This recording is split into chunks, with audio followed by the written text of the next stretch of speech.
우리가 함께 살펴보았듯이 룻기서는 은혜의 책입니다. 은혜. 하나님의 은혜가 임하면은 우리의 삶에 어떤 일이 벌어지는가를 참 잘 보여주는 책이 바로 이 룻기입니다. 룻기서의 처음 시작은 슬픔과 절망으로 가득했습니다. 그런데 룻기서가 끝나는 마지막에 보면은요, 기쁨과 찬송과 소망과 축복으로 끝나는 것을 우리가 볼 수가 있습니다. 여러분, 이처럼 룻의 가정에 이 슬픔과 절망이 기쁨과 축복으로 바뀌어지는 그 모든 과정이 다 하나님의 은혜입니다. 하나님의 은혜가 이 가정에 임하니까 그들의 일상과 삶의 우연한 만남까지도 뭐가 되죠? 하나님의 기가 막힌 섭리와 축복으로 바뀌어지는 이러한 놀라우신 일이 벌어진다는 것이죠. 완전히 다 망해버린 것 같았습니다. 그런데 하나님의 은혜가 임하니까 이게 전화위복이 됩니다. 오히려 생각지도 못했던 엄청난 복을 받는 귀한 가정이 되더라고 하는 것이죠. 여러분, 우리가 알다시피 이 룻이라고 하는 사람은요, 이방 여인입니다. 모압 사람이죠. 하나님의 백성에 들어올 수 없는 이방 여인입니다. 그런데 그런 그녀가 다윗의 증조 할머니가 되었습니다. 그리고 예수님의 조상이 되는 놀라운 복을 받게 된 것입니다. 여러분, 가난한 이방인의 과부로서 도저히 자격이 되질 않지요. 또 그렇게 될 수 있는 가능성도 도무지 보이질 않는 그런 사람이었습니다. 그런데 하나님의 은혜가 임하니까 이런 놀라운 일이 일어나더라고 하는 것이죠. 사랑하는 여러분, 정말 우리에게 필요한 게 뭘까요? 여러분의 삶에, 여러분의 가정에 정말 필요한 것이 있다면 그것은 바로 이런 하나님의 은혜가 아닐까요? 여러분, 가장 불쌍한 인생, 가장 비극적인 인생은 하나님의 은혜를 모르는 인생입니다. 어떤 사람은요, 이렇게 말합니다. 나 같은 사람은 하나님의 은혜를 받을 자격이 없을 것 같아요. 이렇게 말해요. 내가 나를 안다는 거죠. 내가 나를 엄밀히 돌아볼 때 양심상 나 같은 사람은 하나님의 은혜를 받지 못할 거라고 그렇게 이야기를 합니다. 여러분, 어떻게 생각하세요? 참 솔직한 이야기처럼 들리죠.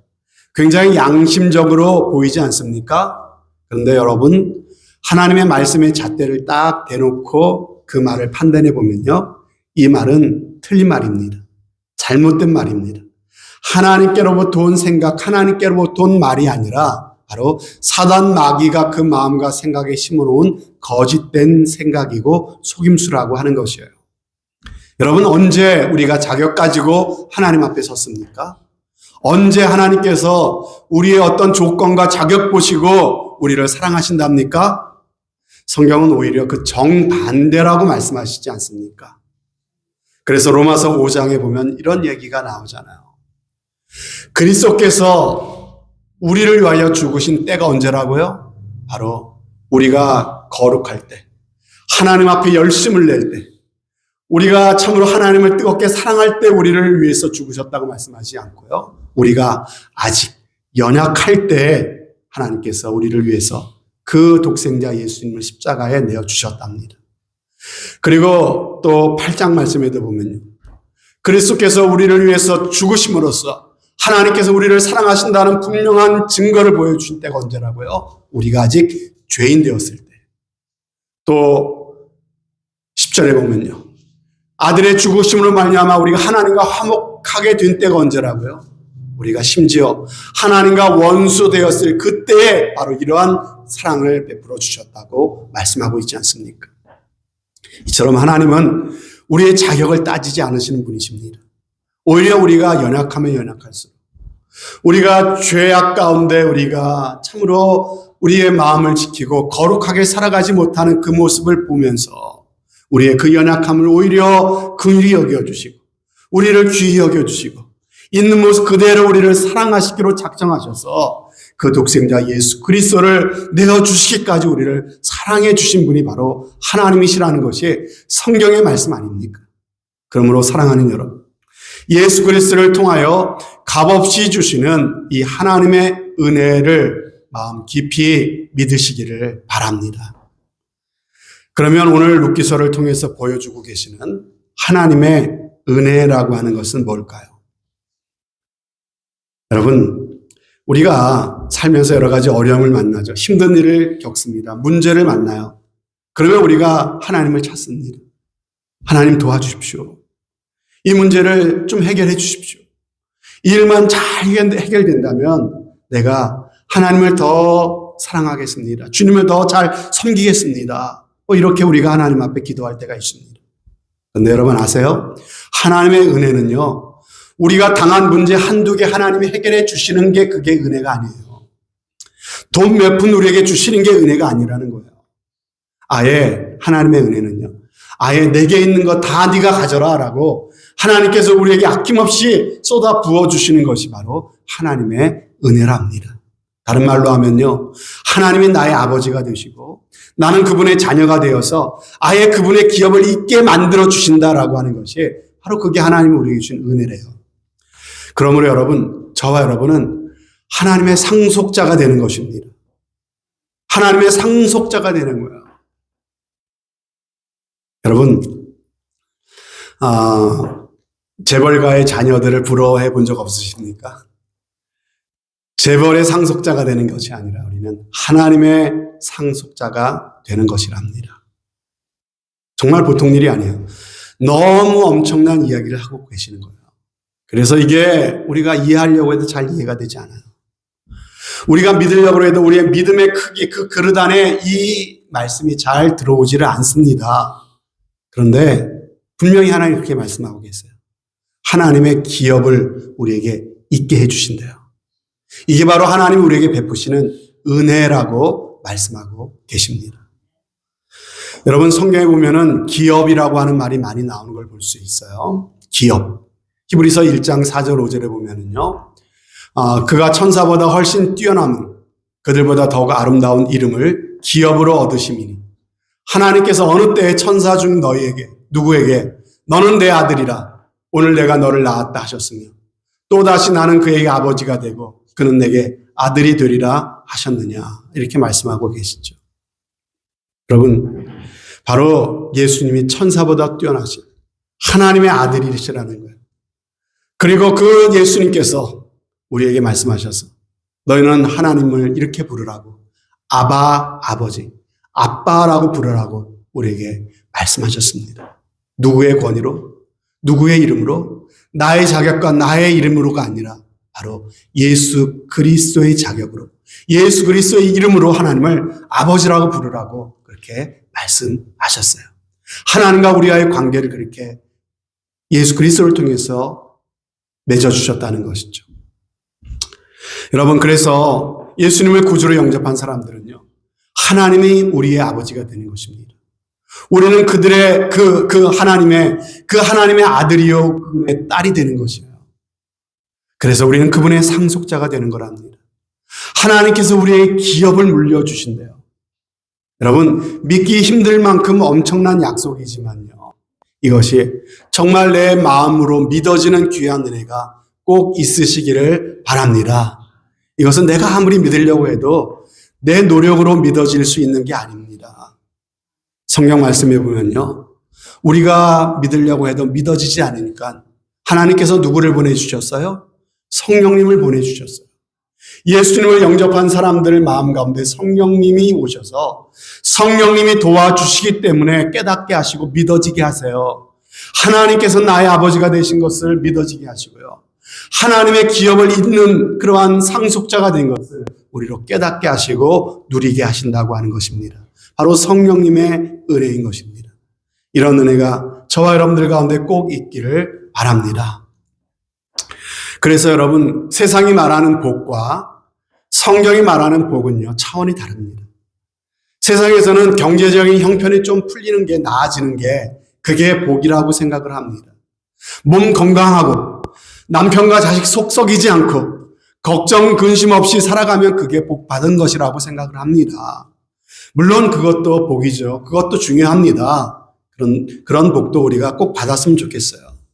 그러나 하나님이 우리에게 약속하고 계신 그 복은요, 이런 복에 비하면 정말로 차원이 다른 복이다라고 하는 거예요. 하나님께서 우리에게 정말 주고 싶어 하는 복은 뭘까요? 진정한 복은 뭘까요? 하나님이 우리에게 정말 주고 싶어 하는 진정한 복은요, 바로 하나님 자신인 줄로 믿습니다. 하나님과 예수 그리스도 자신을 우리에게 주시는 것이 최고의 복이라는 것이요. 그래서 하나님을 정말로 내가 믿고 바로 알고 그분을 사랑하게 되는 것. 그래서 항상 그 하나님과 동행하는 것. 그래서 그분과 더욱더 친밀해지고 그로 말미암아 내 인격과 삶이 하나님을 닮아서 예수님을 닮아서 더욱더 거룩해지는 것. 이것이 우리에게 주시는 진정한 복이라고 말씀하고 있는 것이에요. 비록 이 세상에서의 삶 좀 풀리지 않아도 우리에게 이 복이 있으면 괜찮아요. 내가 비록 좀 가난하고 어려워도 하나님의 복을 우리가 정말로 받고 깨달으면요, 그것조차도 괜찮아요. 고난이 있고 시련이 있을지라도 그 고난과 시련 때문에 어떻게 됩니까? 하나님의 자녀들은 하나님을 더 찾게 돼요. 하나님을 더 의지하게 됩니다. 힘드니까 하나님을 더 가까이 하게 된다고요. 그러니까 우리가 주님을 더 가까이 하게 되고 그분을 더욱더 사랑하게 되고 그분을 닮아가게 된다고요. 그래서 하나님께서는 우리에게 궁극적으로 복을 주신다고 하는 것이에요. 하나님이 나의 아버지가 되시고 우리가 그분의 자녀가 되어서 하나님의 기업을 이어받는 상속자가 되어 사는 것, 바로 그것이 진정한 복인 줄로 믿습니다. 여러분, 우리가 이런 하나님의 은혜를 알게 되면, 이 은혜를 우리가 받게 되면요, 이런 은혜는요, 우리가 이 땅에 살아가면서 여러 가지 환난과 시련을 만나잖아요. 환난과 시련 가운데 그냥 내버려 두지 않습니다. 여러분, 오늘 룻기의 말씀을 보십시오. 하나님의 은혜가 임하니까 완전히 무너지고 완전히 망해버린 가정이 회복되지 않습니까? 우리를 향하신 하나님의 본심은요, 우리가 이 땅에서도 잘 되기를 바라시는 거예요. 물론 잘 안 될 수도 있어요. 그것이 최고의 복이 아니기 때문에. 잘 안 되고 어려움을 겪는 것을 통해서 우리에게 더 좋은 복을 주시는 것이죠. 그러나 우리가 그 은혜를 받으면, 그 복을 받으면요, 우리가 이 땅에 살아가는 그 만나는 환난과 시련 가운데서도 하나님께서 우리를 회복시켜 주시는 은혜가 임한다고 하는 것입니다. 여러분, 과거에 잘못 살아왔어요. 지금 이 힘들고 지긋지긋한 삶의 형편 속에서 이 지금의 이 형편이 나의 과거의 잘못된 선택 때문에 지금 이 일을 겪고 있을 수도 있어요. 정말 생각해 보면요, 할 수만 있다면 그때로 돌아가고 싶어요. 그래서 그때로 돌아가서 다시 살아보고 싶은 그런 마음이 들 때가 있습니다. 그런데 여러분, 하나님의 은혜는요, 우리의 인생을 그저 한두 수 물려주는 것뿐만이 아닙니다. 잃어버린 것을 완전히 되찾게 해주시는 것이 은혜입니다. 정말 우리가 미처 생각지도 못했던, 기대하지도 못했던 은혜와 복을 우리에게 베풀어 주신다고 하는 것입니다. 그래서 이렇게 우리를 회복시켜 주시는 이 원리를 구약 성경에 보면은요, 잃어버린 것을 다시 되찾게 해주시는 법, 빼앗긴 것을 회복시켜 주시는 법을 통해서 우리에게 알려주셨어요. 여러분, 구약시대 백성들이, 이스라엘 백성들이 무엇인가를 빼앗기고 잃어버렸을 때 이것을 회복시켜주는 그 경우를 세 가지를 보게 되는데요. 첫 번째는 땅을 잃어버리는 것. 땅이라고 하는 것은 재산이죠. 두 번째는 노예가 되었을 때. 노예라고 하는 것은 자유입니다. 자유를 잃어버린 것. 세 번째는 자식이 없이 과부가 된 경우입니다. 여러분, 당시의 사회에서 과부가 된다는 것, 그것도 자식이 없는 과부가 된다는 것은 사회의 가장 밑바닥에 떨어지는 완전히 망한 상태를 의미하는 것입니다. 여러분, 이런 경우에 회복하게 해주시는 세 가지의 법이 나와요. 그 세 가지의 경우가 나오죠. 여러분, 잃어버린 땅과 잃어버린 그런 자유, 노예가 되어버린 문제는요, 어떻게 해결해 주십니까? 희년이라고 하는 제도를 주셨어요. 희년. 여러분, 희년이 되면요, 잃어버린 땅도 원래 주인에게로 돌아가고, 노예가 된 사람도 자유인의 신분으로 돌아가도록 하는 법이 있었습니다. 원 상태로 돌려주시는 것이 희년. 그리고 과부의 경우는 좀 다르죠. 자식이 없는 과부가 된 경우에는요, 어떻게 됩니까? 죽은 남편과 가장 가까운 친족 중에서 유력한 자를 택해서 그와 다시 결혼을 합니다. 그를 통해서 자손을 잇고 기업을 이어가도록 하는 제도가 있었습니다. 여러분, 희년이라고 하는 제도나 아니면은 남편의 그 가족 중에서 그 대를 잇도록 하는 형사추수라 그러죠.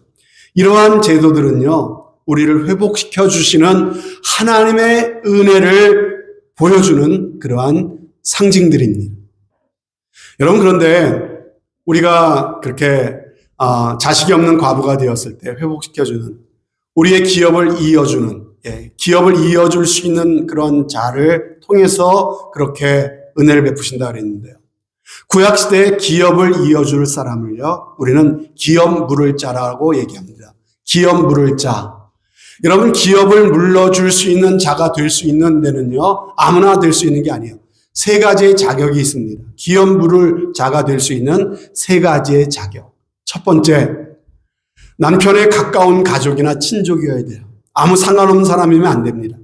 남편과 피를 나눈 가까운 가족이나 친족, 그리고 더 가까운 사람이 우선권을 갖습니다. 그리고 두 번째 자격은 무엇입니까? 아무나 되는 게 아니에요. 그 중에서도 유력한 사람, 재력이 있는 사람, 도와줄 수 있는 능력이 되는 사람, 이런 사람이라야 기업 물을 자가 될 수 있는 자격이 되는 거예요. 그리고 세 번째는요, 본인이 원하지 않으면 안 돼요. 본인이 원해야 돼요. 본인이 자원하는 사람, 바로 이 세 가지의 자격이 완비돼야 기업 물을 자가 되는 것입니다. 저와 여러분들을 모두가 다 회복이 필요한 사람이라고 말씀을 드렸어요. 우리의 삶은 어딘가 무너져 있었습니다. 무엇인가 빼앗긴 것이 있는 인생입니다. 왜 그렇죠? 성경은 말씀하시죠. 죄 때문에 우리가 망가져 버렸다. 하나님의 형상을 잃어버렸다. 우리의 죄와 연약함 때문에 우리가 이 땅에서 참으로 빼앗기고 그리고 멸망하는 삶을 살게 되었다고 말씀하십니다. 여러분, 예수 믿어도 우리의 삶에 여러 가지 문제가 다가올 수 있어요. 우리 안에 있는 죄성과 연약함 때문에 이런 문제가 생길 수 있어요. 여러분, 그렇다면 하나님께서는 우리를 회복시켜 주기 원하시죠. 어떻게 해야 이런 회복의 은혜가 시작이 됩니까? 기업 물을 자를 만나야 돼요. 우리를 회복시켜 줄 수 있는 기업 물을 자가 있습니다. 세 가지 조건이 있다 그랬죠. 피를 나는 혈육. 그 중에서도 나를 도와줄 만한 능력과 그리고 힘이 있는 사람, 그리고 자원하는 마음으로 기쁘게 그렇게 나를 도와줄 수 있는 사람. 여러분에게는 이런 사람이 있습니까?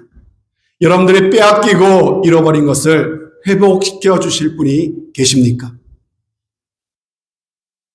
성경은 그분을 우리에게 소개하고 있죠. 그분이 누굽니까? 바로 예수님이죠. 예수 그리스도가 구약의 기업 물을 자가 보여주는 그러한 실체인 것입니다. 여러분, 죄의 종이 되었고 하나님께서 주셨던 그분의 형상과 축복을 빼앗겼던 저와 여러분을 위해서 예수님께서 우리의 기업 물을 자가 되어 주셨답니다. 그래서 히브리서 2장에 보면은요, 자녀들은 혈과 육에 속하였어요. 하나님의 자녀들이 다 혈육이 있는 사람들이에요. 그도 또한 같은 모양으로, 누구죠? 예수님도 우리와 같은 모양으로 혈과 육을 함께 지니셨대요. 그분이 우리의 혈육이 되셨답니다. 왜요? 왜 우리의 혈육이 되신 것입니까? 우리의 기업 물을 자가 되어 주기 위해서 혈육이 되어 주셨다고 하는 것입니다. 여러분, 예수님께서 우리와 같은 혈육이 되셔서 우리를 대신하여 자원하여 십자가를 지시고 우리의 죄를 대속해 주심으로써 우리의 모든 빼앗긴 것을 회복하는 기업 물을 자가 되어 주신 것을 믿으시기를 바랍니다. 그렇다면 이 예수님을 통해서 우리가 얻게 된 축복은 무엇일까요? 로마서 8장에 이렇게 말씀하십니다. 예수님을 통해서 너희는 다시 무서워하는 종의 영을 받지 아니하고 양자의 영을 받게 되었대요. 그래서 우리가 아바 아버지라고 하나님을 부르게 되었다고 말씀하십니다.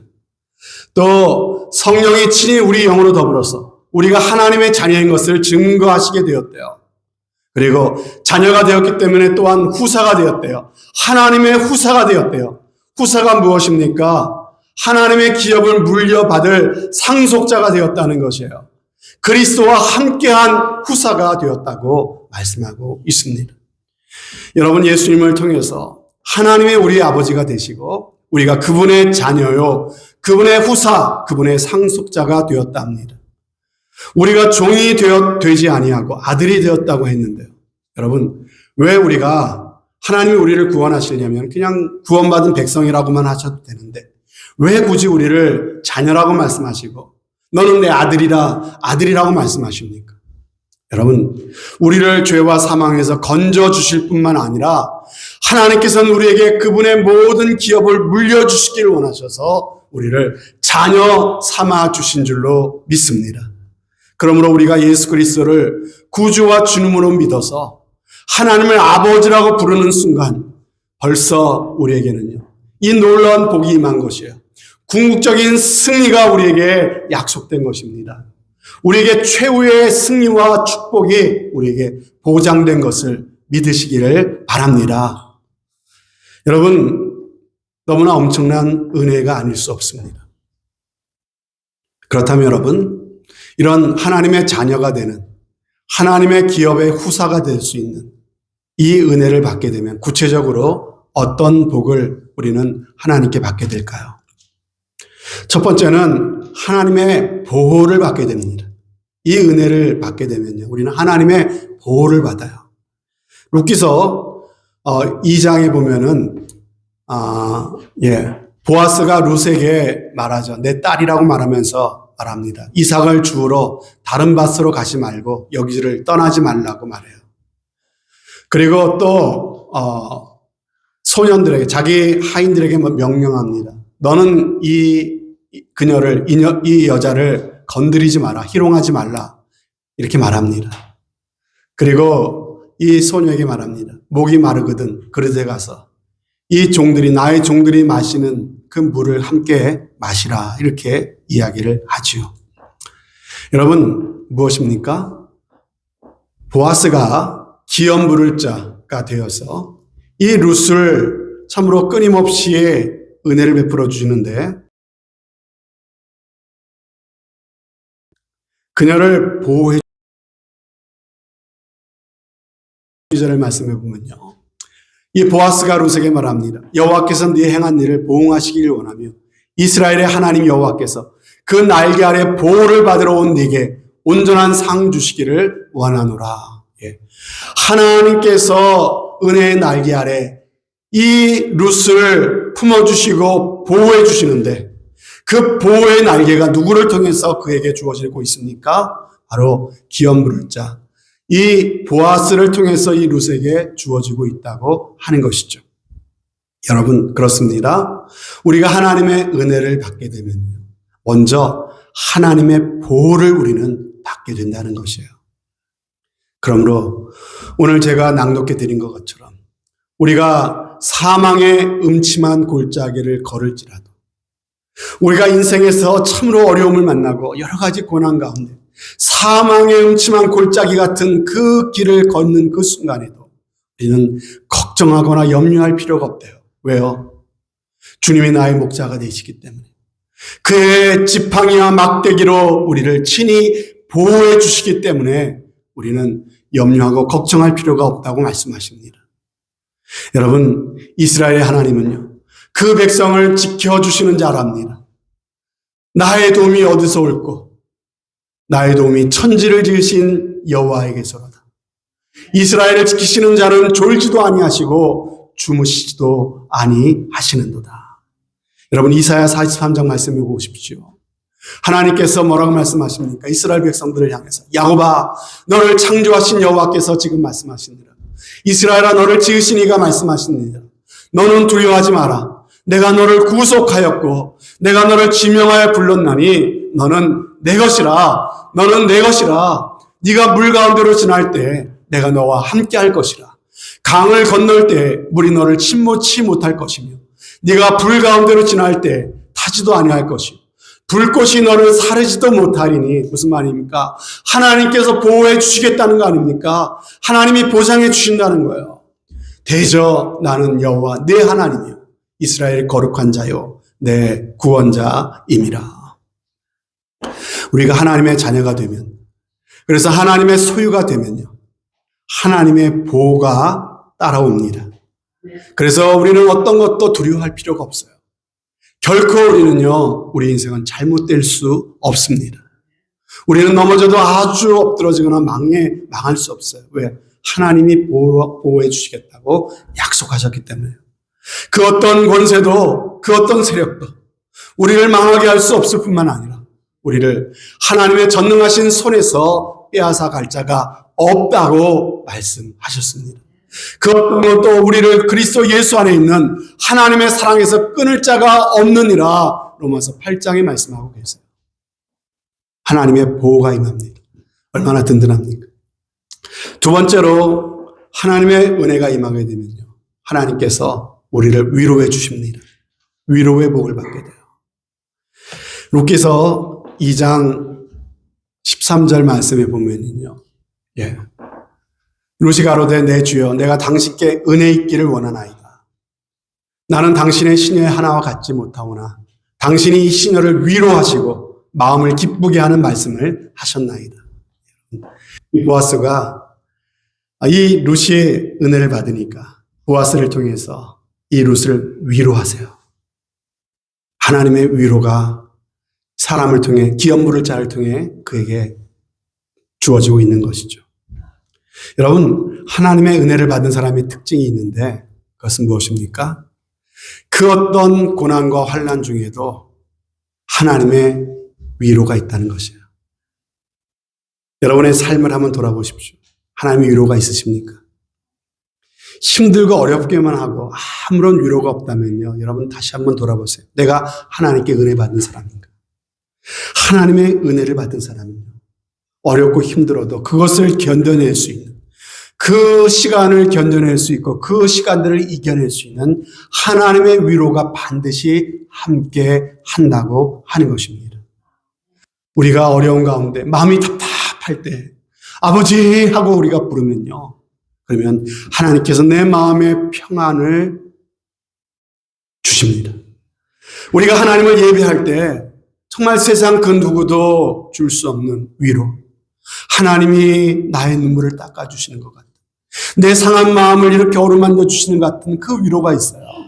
그 위로 때문에 우리가 환난 중에서도 기뻐할 수가 있는 것이고요, 고통 중에서도 우리가 하나님을 찬송할 수 있게 되는 거 아니겠습니까? 은혜 받은 자에게 주시는 은혜, 바로 하나님의 위로입니다. 여러분, 아까도 말씀드렸다시피 아버지의 기업을 물려받는다는 거 엄청난 것이죠. 어느 인디안 부족 중에 아주 큰 부자가 있었습니다. 추장인데 아주 큰, 넓은 땅과 많은 가축을 가진 큰 그 부자인 그 추장이 있었습니다. 그런데 이 추장이 자기의 3명의 아들이 있었는데 3명의 아들들에게 유산을 너희한테 물려줄 테니까 원하는 것이 있으면은 나한테 한 가지씩 말해봐라, 이렇게 말했어요. 그러자 첫째 아들은 뭐라고 말했냐면요, 아버지가 갖고 계신 재산 중에서 저 산 너머 서쪽에 있는 저 광활한 그 평야를 나한테 주십시오, 이렇게 말했어요. 자, 그런데 둘째 아들은 말합니다. 아버지, 저는 저 남쪽에 있는 그 농장과 위쪽으로 높이 솟은 산과 거기서 졸졸졸 흘러내리는 샘물을 나한테 주십시오, 이렇게 아버지에게 말했습니다. 그런데 셋째 아들은 아무 말도 안 하고 있어요. 그래서 아버지가 말합니다. 셋째야, 너는 뭐를 원하냐, 이렇게 말했어요. 그러자 셋째 아들은 말합니다. 아버지, 저는 아무것도 원하는 게 없어요. 다만 원하는 게 있다면 아버지와 함께 살고 싶어요. 아버지만 제 곁에 계시다면 저는 그것으로 족합니다. 그것이 저에게는 가장 큰 행복입니다. 이렇게 이야기를 했다는 것이죠.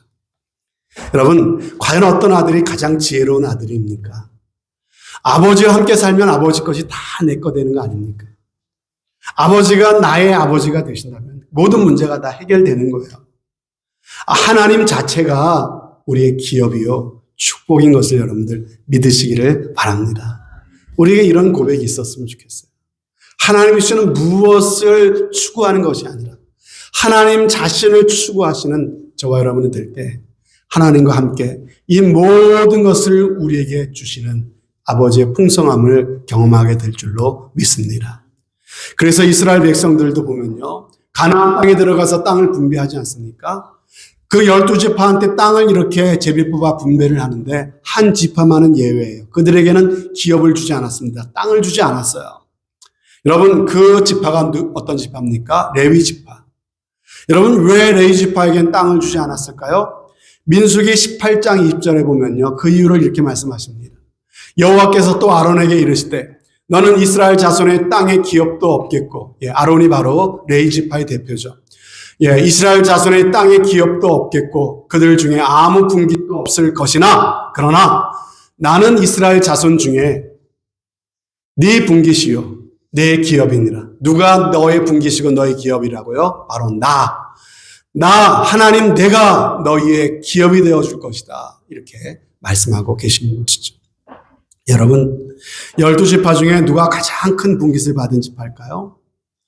하나님 자신이 기업이 되어주신 이 레위 지파가 하나님께 가장 큰 복을 받은 지파인 것이에요. 여러분, 무엇보다 하나님을 나의 아버지로 모시고 사는 것이 가장 큰 축복인 줄로 믿으시기를 바랍니다. 세 번째로요, 은혜가 임하면 받게 되는 복은요, 교제의 복입니다. 교제의 복. 룻기 2장 14절 말씀에 보면요, 보아스는 룻을 식탁에 초대합니다. 자기의 식탁에서 먹게 했습니다. 여러분, 당시에 함께 먹는다고 하는 것은 굉장한 의미가 있는 것이에요. 특별한 관계라는 것이죠. 한 가족이 되었다는 것을 의미하는 것입니다. 여러분, 보아스가 이 룻을요, 나의 가족으로 인정해 주는 거예요. 엄청난 은혜입니다. 그런데 요한복음 3장 20절에도 예수님이 이런 말씀하세요. 볼지어다 내가 문 밖에 서서 두드리노니 누구든지 내 음성을 듣고 문을 열면 내가 그에게로 들어가 그로 더불어 먹고 그는 나와 더불어 먹으리라. 무슨 말입니까? 예수님이 내 안에 구주와 주님으로 오시면 나와 함께 어떻게 하시다는 것이에요? 친밀한 교제를 나누신다는 것이에요. 여러분, 하나님과 교제한다. 우리 주님과 교제한다는 것은요, 주님과 동행하는 것을 말하는 것이고 주님과 함께 먹고 마신다는 것은요, 내 영혼의 진정한 만족과 배부름을 주시겠다라고 하는 말씀인 것입니다. 여러분, 어떻게 하면 만족하시겠습니까? 돈이 한 100만 불쯤 있으면 만족하시겠습니까? 여러분, 100만 불 가진 사람한테 물어보세요. 만족하냐고. 만족하는 사람 없어요. 돈이 아무리 많아도 만족하는 사람 없어요. 돈이 많으면 많을수록 오히려 돈 때문에 신경 쓸 일이 많고 돈 때문에 불안하고 그래요. 여러분, 세상이 주는 물은 다시 목마르려니와 이렇게 주님 말씀하셨잖아요. 세상이 주는 물질, 세상이 주는 자랑, 세상이 주는 어떤 내 욕구, 세상이 주는 그 무엇으로도 내 영혼은 만족되지 않는다는 말씀이죠. 그런데 이상하죠? 내 마음에 주님 모시고 주님의 사랑이 내 마음에 깨달아지고 내 영혼에 주님의 음성이 들려지고 주님과 함께 먹고 마시는 동행이 시작이 되면은요, 여러분, 이 세상의 것들이 부럽질 않아요. 그래서 요한복음 4장에 보면 예수님이 말씀하셨어요.